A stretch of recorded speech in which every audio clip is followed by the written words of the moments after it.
my opinion, ER physicians are not that familiar with gout symptoms, and gout is often misdiagnosed in the ER, and that's unfortunate because most patients present to the emergency room with the onset of gout symptoms.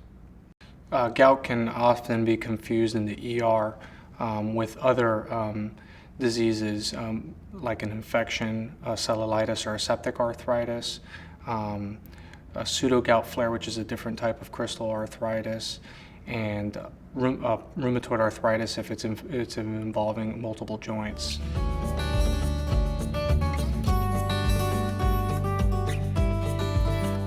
Often what's done in the ER when a patient presents with gout-like symptoms, the first thing they do is check a uric acid. And unfortunately, during a gout flare, uric acid can be either elevated or low.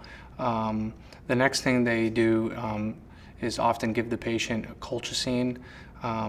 Unfortunately, they dose it incorrectly and they give it every hour, which is the way it used to be done many years ago.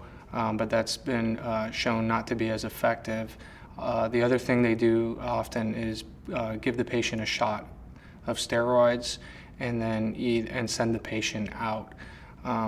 The other problem that we have sometimes in the ER is that patients are started and stopped on allopurinol, and allopurinol is not a medication used for acute gout flares. It's used for the treatment of gout to reduce the uric acid, but it's not supposed to be started and stopped.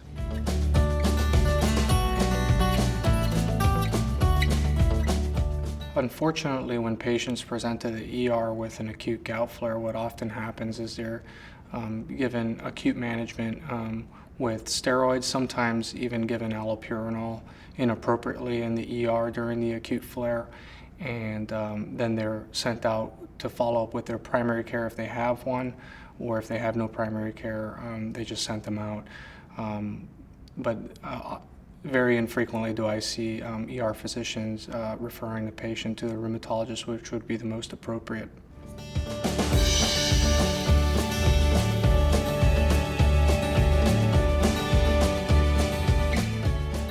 Absolutely, I think that the ER physicians having access to the ACR guidelines for gout would improve the quality of care for gout patients, both for the acute management of gout and the long-term chronic management of gout.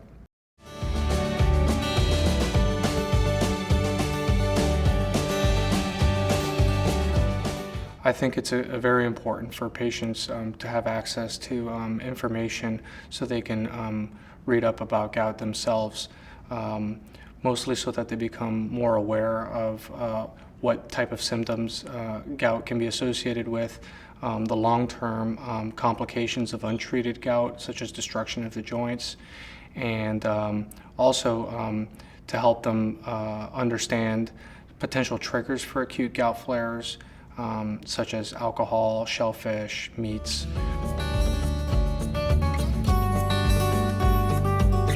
I think that the most important thing to communicate to the ER staff is first recognizing gout flares, and then second is in the management, particularly the long-term management of gout, and the need for a referral to a rheumatologist if there's a suspicion of gout.